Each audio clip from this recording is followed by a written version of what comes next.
জঙ্গলে প্রাণীদের মধ্যে ভালোবাসা কম, লড়াই বেশি দেখা যায়। দুই প্রজাতির মধ্যে শিকার নিয়ে লড়াই করা অথবা সামনের জনের হাওয়া টাইট করা অনেক সাধারণ বিষয়, কিন্তু এটার মানে এই নয় যে প্রাণীরা সবাইকে ঘৃণা করে এবং তাদের কোনো বন্ধু হয় না। বরঞ্চ সত্যি কথা বলতে গেলে শক্তিশালী প্রাণীদের মধ্যে একটি সফট সাইড থাকে, যার কারণে তারা কিছু প্রজাতির সাথে মিলেমিশে থাকে, তাদের প্রয়োজনের খেয়াল রাখে আর সময় আসলে তাদের সাহায্য করে। এরকম কিছু বিষয় নিয়ে আজকে আমরা কথা বলবো।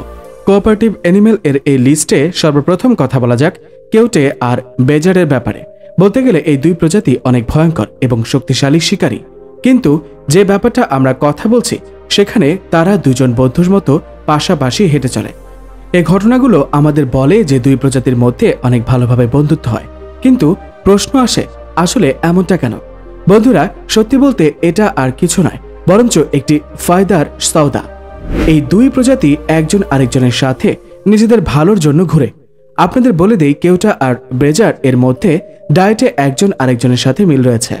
এমত অবস্থায় সঠিক সময়ে সঠিক স্ট্র্যাটেজি এর সাথে শিকার ধরার জন্য এরা দুজনের সাথে ঘুরে। দুজনে একজন আরেকজনের ওপর বিশ্বাস রাখে। আপনারা হয়তোবা দেখবেন সাথে শিকার করার জন্য বেজার গর্ত ঘুরে আর টার্গেটের পেছনে দৌড়ানোর জন্য কেউটার হয়। এই দুজন শিকারী জানে তাদের জবরদস্ত ফিচার ব্যবহার করে এরা একসাথে কাজ করবে কিভাবে এবং তার ব্যবহার করে কিভাবে শিকার ধরা যায়। তারা দুজন জানে এরকম রণনীতির মধ্যে দুজন আলাদা আলাদা কাজ করতে পারবে না, তাই তাদের মধ্যে বন্ধুত্ব দেখা যায়।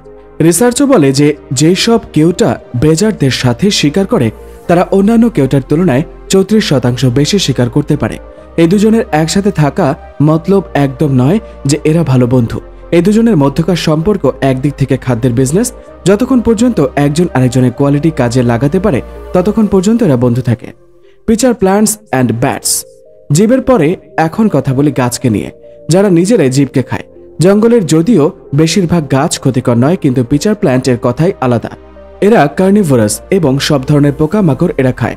পোকামাকড় মারার জন্য এরা বিশেষ ধরনের নেকটার ব্যবহার করে, যার কারণে পোকামাকড় আকর্ষিত হয়ে তাদের দিকে আসে এবং যখনই তারা ফুলের ওপর বসে তখনই এই গাছ তার শিকারকে ডেডলি পুলে টেনে নেয়।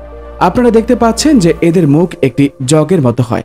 এর মধ্যে এই গাছ বিষ ভরে রাখে, যার মধ্যে ডুবে পোকামাকড়ের মৃত্যু হয়ে যায়। সবচাইতে বিশেষ ব্যাপার হচ্ছে এই গাছ সকল জীবকে তার শিকার বানায়।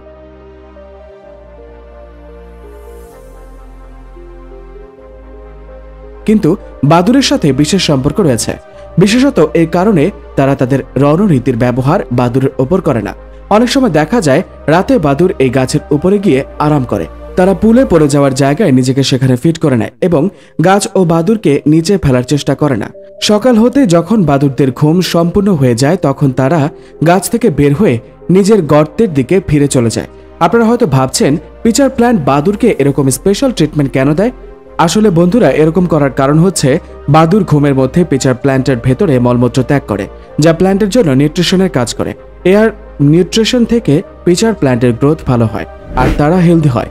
এর বদলে গাছটি ব্যাটের জন্য খুব ভালো বাসা রূপে হয়, যার ভেতরে তারা সুরক্ষিত অনুভব করে আর আরাম করতে পারে। বাদুড়ের মলমূত্র এত নিউট্রিশন আছে যে বাদুড়ের গুহায় অনেক জীব কেবল এগুলো খেয়ে বেঁচে থাকে। তেলাপোকার অনেক বড় আবাদি এই বাদুড়ের গুহায় বেঁচে থাকে এবং বড় হয়। এছাড়াও পোকামাকড়ের অনেক প্রজাতির এদেরকে ভোজন হিসেবে খায়। জীবদের মধ্যে সম্পর্কের কথা বলতে গেলে এরপরে তৃতীয়তে আসে ওয়াস্প অ্যান্ড ট্রি। ফ্রিক এমন একটি ফ্রুট যার সেবন জঙ্গলের বেশিরভাগ প্রাণী করে, কিন্তু যখন এই ফলটার ইনিশিয়াল সময় হয় তখন একে পাকানোর দায়িত্ব ওয়াস্প এর ওপর পড়ে। শুনতে এটা হয়তোবা অনেক অদ্ভুত লাগছে, কিন্তু একে পলিনেট করার কাজ ওয়াস্প করে। এরা আকারে মাত্র 2 মিলিমিটারের হয়। আসলে ফিমেল ওয়াস্প তাদের ফিচার ব্যবহার করে এর ভেতরে ঢুকে যায় এবং এই প্রক্রিয়ায় সে তার পাখ হারিয়ে ফেলে, কিন্তু তার পাখার দরকার পড়ে না। একবার ভেতরে যাওয়ার পরে সেখানে তারা ডিম পারে এবং ফ্রিকে পলিনেশন করে, যা সে অন্য ফ্রিক থেকে এনেছে। এটা তার শেষ কাজ। সে সিডসকে পলিনাইট করার পরে সেখানে মরে যায়। একবার ওয়াস্পের ডিম হ্যাচ হয়ে যাওয়ার পরে এর ভেতর থেকে মেল আর ফিমেল বাইরে বেরিয়ে আসে, যার আলাদা আলাদা কাজ হয়। কিন্তু ডিম হ্যাচ হওয়ার পরে পুরুষরা বাইরের দুনিয়ায় আসার রাস্তা জানে, ফিমেল ভিতরেই রয়ে যায় এবং তাদের বাচ্চার খেয়াল রাখে। এমত অবস্থায় মেল তার ফিমেলের জন্য বাইরে রাস্তা বানায় যাতে করে সে জীবিত বেঁচে যায় এবং এভাবে মেল বাইরে আসার পরে অন্য জীবের শিকার হয়ে পড়ে। কিন্তু ট্রি আর ওয়াস্প একজন আরেকজনকে বছরের পর বছর ধরে এভাবে সাহায্য করে আসছে, যেখানে এদের সিডসকে পলিনাইট করার দায়িত্ব ওয়াস্প করে, আর এই ফ্রুটস তাদের বাচ্চাদের জন্য খুব ভালো জায়গা হয়। ট্রি আর ওয়াস্প এর কর্পোরেট ম্যানেজমেন্টের কারণে জঙ্গলে বাকি জীবরা তাদের ভোজন পায়। শুনতে এই ব্যাপারটা অনেক অদ্ভুত লাগে, কিন্তু বেশিরভাগ প্রাণী খাবার হিসেবে শুধুমাত্র ফ্রিকের ওপর নির্ভরশীল। বন্ধুরা, শুধুমাত্র যে এদের মধ্যে এই আন্ডারস্ট্যান্ডিং দেখা যায় তা নয়, রাইনো আর টার্টলও পাশাপাশি থেকে তাদের সহযোগিতার পরিচয় দেয়।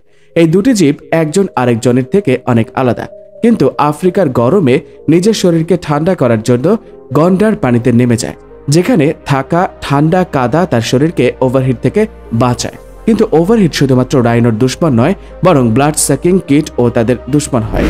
তাদের এই সমস্যা থেকে তাদের বাঁচানোর জন্য রাইন্স এর সাহায্যে টার্টল করে, যারা পানির মধ্যে গিয়ে তাদের শরীর থেকে প্যারাসাইট বের করে। এভাবে কচ্ছপ খাবারও পেয়ে যায় এবং গন্ডার তার সমস্যা থেকে কথা বলি স্লথকে নিয়ে। এই শান্ত প্রাণীকে দেখে কে বলবে এরাও কোনো প্রাণীর সাথে মিলেমিশে থাকতে পারে? কিন্তু আপনাদের বলে দেয়, স্লথ তাদের শরীরে কীট পতঙ্গ পয়দা করে, তাই এরা আলাদা আলাদা প্রজাতির সাথে থাকে। এসব পোকামাকড় স্লথের চামড়ার নিচে তৈরি হওয়া একটি বিশেষ পোকা খেয়ে জীবিত থাকে।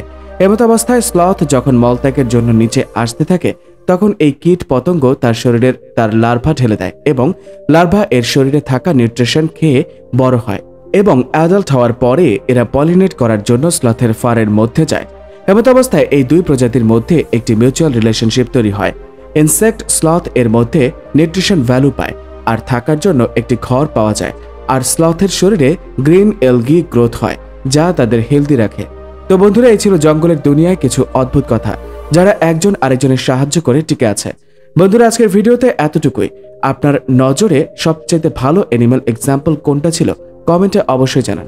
আর এই ভিডিও থেকে যদি আপনারা নতুন কিছু শিখতে ও জানতে পারেন বা ইন্টারেস্টিং লেগে থাকে, তাহলে এই ভিডিওটাকে একটি লাইক করে আপনার বন্ধু ও ফ্যামিলির সাথে অবশ্যই শেয়ার করবেন। আর যদি আপনি এই চ্যানেলে নতুন হন, তাহলে চ্যানেলটি সাবস্ক্রাইব করে বেল নোটিফিকেশন আইকনটি অন করে দিন, যাতে আমাদের সামনের কোনো ভিডিও আপনারা মিস না করেন। দেখা হচ্ছে অন্য একটি ভিডিও নিয়ে নতুন টপিকের সাথে। ধন্যবাদ।